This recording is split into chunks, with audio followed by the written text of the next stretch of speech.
नमस्कार, public news देख रहे हैं आप। भारत में नेपाल और बांग्लादेश के बाद कुछ लोग सोच रहे हैं कि हम यहाँ भी वही सब कर सकते हैं, सत्ता परिवर्तन कर सकते हैं। लेकिन इनका इलाज ऐसा होना चाहिए कि इनकी 7 पुश्तें कभी आंदोलन का नाम सुने तो उनकी रूह कांप जाए।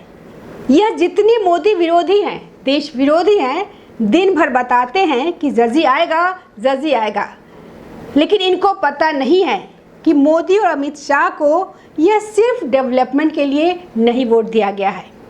यह बात अमित शाह जी और मोदी जी बहुत स्पष्ट तरीके से समझते हैं कि इनको वोट इसीलिए नहीं दिया गया है कि डेवलपमेंट और सिर्फ विकास करो, इसीलिए भी दिया गया है कि यह देश सुरक्षित रहे, यहाँ का आम नागरिक सुरक्षित रहे। देश की सुरक्षा में किसी भी पार्टी का कोई भी व्यक्ति देश की सेना पे, देश के संसाधन पे, जनता पे अगर लाठी डंडे पत्थर चलाए तो उनका इलाज करो। कोई जो इस तरीके की हरकत और हिमाकत कर सके, प्रोटेस्ट हो रहा है, धरना पर बैठे हैं, कि आंदोलन कर रहे हैं, कोई बात नहीं। लेकिन कोई भी आंदोलन के बहाने हिंसा करता है तो उस पर कार्रवाई होनी चाहिए, और कार्रवाई इस बार लद्दाख में हुआ है। पहले मोदी सरकार ने नहीं किया। यही कारण था कि सीएए, एनआरसी, किसान आंदोलन, दिल्ली दंगा सब होता रहा। एक किसान आंदोलन चला था ना पंजाब के बॉर्डर पर। कुछ महीने पहले एक दिन पंजाब की पुलिस को भगवंत मान ने भेजा बॉर्डर को रोक रखा, हरियाणा और पंजाब को, लेकिन उनकी पिटाई की, उठाया गया। उसके बाद अब कोई पंजाब में किसान आंदोलन करने का नाम नहीं लेता है। यही हकीकत है इस देश की। ये जितना भी इस तरीके का फर्जीवाड़ा चलता रहता है, यह सब फॉरेन फंडिंग का कमाल है। अदरवाइज सामान्य आदमी को फुर्सत नहीं है अपनी दाल रोटी जुटाने में, अपना काम करने में। आम आदमी तो शांति चाहता है, बच्चों के भविष्य की चिंता है उन्हें, अपनी चीज़ें करने में लगे रहते हैं। उनके पास आंदोलन का समय नहीं है। आंदोलन जीवी जो है उनका, तो ये उनको विदेशों से जो फंड आता है। अब सोनम वांगचुक क्या कह रहे थे कि धमकी दे रहे थे, अगर मुझको गिरफ्तार कर लिया तो यह हो जाएगा, दंगा और भड़क जाएगा। ये धमकी कोई नया नहीं दे रहा है, ये पिछले 5 साल से दे रहे हैं। इस देश के लोगों को सोनम वांगचुक को लेकर बहुत सारी गलतफहमी है। गलतफहमी तो सरकार को भी थी बहुत दिन से, जनता के बीच में भी गलतफहमी थी। बहुत बड़ा फुनसुक वांगडू है, इसने बड़ा रिसर्च किया है, लेकिन कौन सा रिसर्च किया है किसी को नहीं पता। चलो मान लेते हैं कि तुमने रिसर्च भी कर दिया, किसी ने इस देश में रिसर्च किया हो, साइंटिस्ट हो, वैज्ञानिक हो, प्रोफेसर हो। इस देश में आग लगाने की इजाज़त नहीं है, क्योंकि यह देश अराजकता फैलाने वालों को नहीं बच सकता। यह देश उनके बाप का देश नहीं है, यहाँ और भी लोग रहते हैं। तुम एक एनजीओ खड़ा कर लोगे, विदेश से कुछ फंड लाओगे, कुछ लोगों को इकट्ठा करोगे और आगजनी करते फिरोगे, देश विरोधी काम करोगे, चाइना पाकिस्तान के इशारों पे काम करोगे। इस देश में ऐसे बहुत सारे गैंग हैं, तो इन सब का एक ही इलाज है। सरकार इन सब के पीछे इलाज उनका करते हैं, और सुप्रीम कोर्ट को कह दो कि तुम भी थोड़ा सा इनको जमानत देने वक्त थोड़ा सोच समझ करके देना। ये जो विदेशी एजेंट हैं, देश में क्या करना चाहते हैं, सब अपने आप ठीक हो जाएंगे। अगर इनको डेमोक्रेसी के नाम पे छूट देते रहोगे तो ये इसी तरीके से बढ़ते रहेंगे। जैसे ये बकवास शुरू करे वैसे ही उनका इलाज हो जाए, या ठीक रहेंगे। देखिए, अब सोनम वांगचुक को पुलिस उठा के ले गई, एनएसए लगा दिया। अब बता कौन सा आफत आ गई।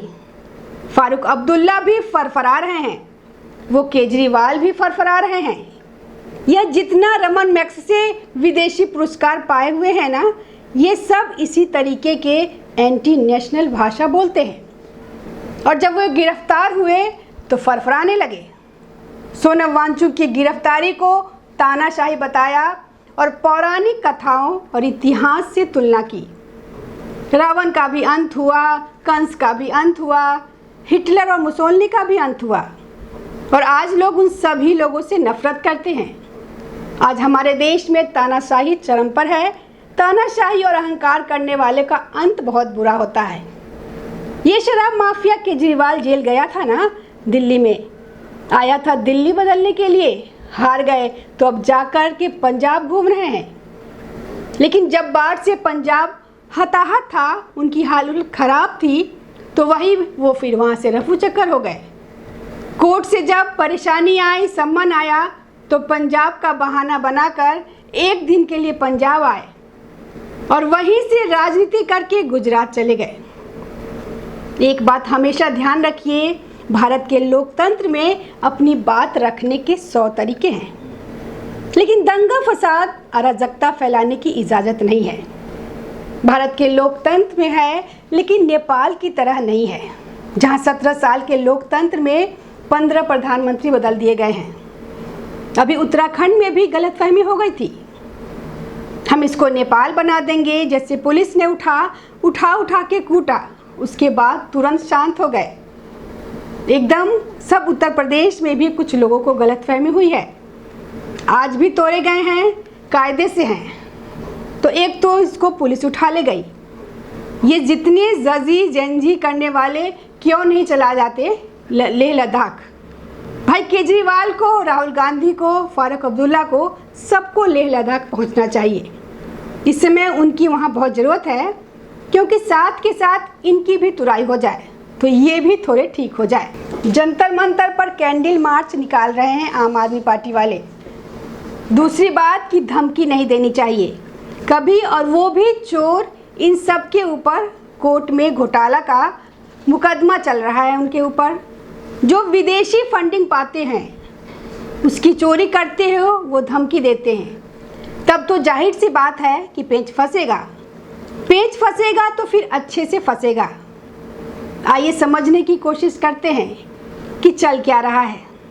दरअसल गलतफहमी बहुत लोगों को है, उनको भी दूर हो जानी चाहिए।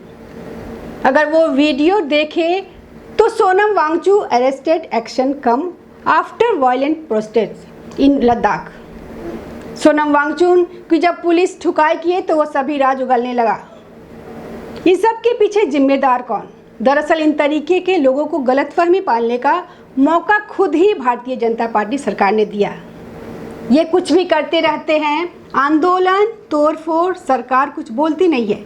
चलो ठीक है, डेमोक्रेसी है, उनका एक राइट है, करने दो, कोई दिक्कत नहीं, बातचीत कर सकते हैं। यह तत्व ही बातचीत करने वाले नहीं है। अगस्त 2019 को यह व्यक्ति ट्वीट क्या करता है कि थैंक यू प्राइम मिनिस्टर जी, लद्दाख की तरफ से आपने हमारा 30 साल पुराना ड्रीम पूरा कर दिया। क्या ड्रीम पूरा कर दिया? लद्दाख को यूटी बना दिया। लद्दाख को जब यूनियन टेरिटरी बनाई तो इसने वेलकम किया, धन्यवाद किया, आपने बहुत अच्छा किया कि हमको लद्दाख को यूटी बना दिया, क्योंकि लद्दाख के लोगों की मांग थी कि जम्मू कश्मीर में जो भी फंड आता था वो लद्दाख तक नहीं पहुंचता था, क्योंकि लद्दाख की पॉपुलेशन कम थी, वहाँ कोई विकास नहीं होता था, वहाँ कोई इंस्टीट्यूट नहीं है, कोई स्कूल नहीं खोला जाता था। ये सब पैसा ये लोग खा लेते थे और वहाँ तनातनी रहती थी मुस्लिमों के बीच में और बौद्ध के बीच में। लेकिन इस आंदोलन में दोनों इकट्ठा हो गए लड़ने के लिए। ये फंसुंग वागरू और कांग्रेस का गठजोड़ है, इस बात को भी समझिएगा। तब तो तुमको यूटी बढ़िया लग रहा था, यह तुम्हारी 30 साल पुरानी मांग थी। 1948-50 की मांग थी कि लद्दाख को यूटी बनाया जाए। बहुत आंदोलन हुआ वहाँ पे, इसके लिए मोदी ने बना तो दिए, अब उसके लिए तुम स्टेटहुड चाहिए, अब राज्य बना दो, कुछ देर में कहोगे कि अब देश बना दो। कांग्रेस ने कभी विचार ही नहीं किया कि इसको यूटी बना दे। 370 लगा हुआ है, यूटी कोई मतलब नहीं था, यूटी बन गई। 1948-1950 की मांग थी, वो पूरी तो हो गई। अब आंदोलन कैसे करें? अच्छा है कि अब स्टेट बनाओ, ठीक है कि अब मानो स्टेट बना दिया, फिर कहोगे नहीं नहीं इसको देश बनाओ, क्योंकि हम आंदोलन कर रहे हैं, हम फंसुंग वागरू है, हमने बहुत काम किया। कौन सा काम किया? एक बताते हैं वो आइस वाला बना दिया, फलाना वाला बना दिया, कहाँ है उसका पेटेंट? कौन सा यूज़ करती है? विदेशी फंडिंग लेने के लिए जो अखबारी अफवाह फैलाया है ना, वो सबको पता है। बताइए ना, इसका सोनम वांगचुक का कौन सा पेटेंट है और कौन सा ऐसा प्रोडक्ट है जो देश की सेना यूज करती है? सोनम वांगचुक को पुलिस ने गिरफ्तार किया, अज्ञात जगह ले गई। वहाँ पे जब पुलिस की कुटाई हुई तो सभी राज उगलने लगा। इसके बाद लद्दाख में जो हिंसा भड़की, अधिकारियों के मुताबिक वांगचुक की अगुवाई में लद्दाख राज्य का आंदोलन बुधवार को हुआ, जो हिंसाजनक हो गया था। इसमें 40 पुलिसकर्मी सहित टोटल 80 लोग घायल हुए थे। 4 लोगों की इसमें जान चली गई। जब आंदोलन हिंसक हुआ तो ये एम्बुलेंस में बैठा और अपने गांव चला गया, भाग गया वहां से। अगर आंदोलन किया था तो रुकना चाहिए उसे। फिर बाद में कांग्रेस ने बचाव करने आ गए कि नहीं, कांग्रेस तो ऐसा नहीं कर सकती। किसने किया? अच्छा चलो ठीक है, इसके मन में बीजेपी को लेकर के नफरत थी, इसके मन में मोदी को लेकर के नफरत थी, तो बीजेपी कार्यालय फूंक दिया। चलो ठीक है, सीआरपीएफ की गाड़ी क्यों फूंकी? इसका जवाब उसके पास नहीं था। इसको पता था कि इस पे जो एनएसए लगेगा, तो कह रहा है कि मुझे तो बलि का बकरा बनाया जा रहा है। गृह मंत्रालय ने मुझे बलि का बकरा बना दिया, मैं तो एकदम इनोसेंट आदमी हूँ। भाई, तुमको बलि का बकरा गृह मंत्रालय ने नहीं बनाया, बलि का बकरा बनाया कांग्रेस ने और एनजीओ ने। फंडिंग करते हैं तुम्हारा, उसने बनाया। सीबीआई जो है इसके अकाउंट की जांच के लिए और अकाउंट की डिटेल मांगने के लिए 10 दिन पहले ही कह दिया था। तो ऐसा नहीं है कि ये सब कुछ आज ही हो रहा है। तब यह नौटंकी कर रहा था। इसको लगा कि हिंसक हो जाएगा आंदोलन, 2-4 लोग मरेंगे, तो उसके बाद मेरे एनजीओ की जांच नहीं होगी तो मैं बच जाऊंगा। अच्छा, जो ज़मीन लिया इसने 54 एकड़, इसके अलावा इसने जो फंड लिया, कहीं पे किसी का भी कोई यूटिलाइजेशन नहीं किया। पैसा तो उठा लिया इधर उधर से, यह करूँगा वह करूँगा, एकदम देश बदल दूँगा, केजरीवाल की तरह, जैसे केजरीवाल बताता था। हकीकत है कि वह जैसे ही जनता के सामने आती है तुरंत बौखला जाते हैं कि डेमोक्रेसी खतरे में हो गई, फलाना हो गया। सोनम वांगचुक के समर्थन में खुल कर के आए हैं। संजय सिंह कुछ दिन पहले वहां गए थे। क्या करने गए थे ये सब? कौन सा षड्यंत्र, कौन सी प्लानिंग चल रही थी? लद्दाख के लोग जो अगस्त 2019 में जश्न मनाने के लिए सड़कों पे निकल गए थे, वह यूं ही नहीं था। क्यों नहीं था? क्योंकि 1948 से ही लद्दाख के लोग अपनी अलग पहचान जानते थे। 1949 में लद्दाख बुद्धिस्ट एसोसिएशन की विषय समिति के अध्यक्ष चिवांग रेजनिंग ने तत्कालीन प्रधानमंत्री जवाहरलाल नेहरू को ज्ञापन देकर के लद्दाखियों के लिए स्वशासन की मांग की थी, जिसको नेहरू जी ने नहीं माना। उसके बाद पता नहीं कितनी सरकारें आई, किसी ने नहीं माना। मोदी की गलती ये है कि मोदी ने यूटी बना दिया।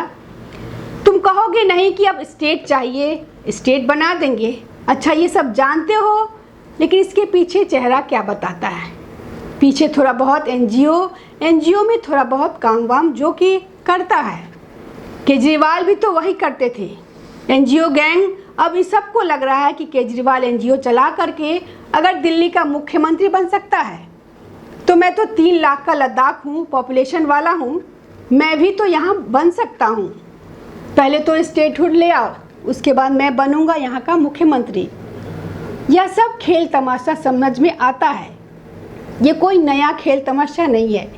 इस देश में बहुत से लोग इस तरीके का खेल तमाशा किए हैं। इससे पहले 1979 में यूटी के मांग को लेकर प्रदर्शन हुआ। 1964 में भी बड़ा आंदोलन हो चुका यूटी को लेकर, और देखिए उसमें नाम भी सबका लिखा हुआ है कि किसने किसने कब कब क्या किया। फिर उसके बाद एलबीए जो थी और भारत सरकार ने जो उनको ज्ञापन सौंपा, फिर लद्दाख की स्वायत्तता की मांग की गई, जिसमें लद्दाख ऑटोनोमस हिल डेवलपमेंट काउंसिल की स्थापना भी की गई। उससे बातचीत भी वर्तमान में चल रही है। 6 अक्टूबर को फिर बातचीत होने वाली थी कि क्या क्या चीज़ें हैं, क्या क्या मानने लायक है। इस देश में जिस जिस व्यक्ति को ये गलतफहमी हो गई कि हम बन जाएंगे मुख्यमंत्री या इस देश के प्रधानमंत्री, किसी भी राज्य के मुख्यमंत्री, इस बात को ध्यान रखिएगा।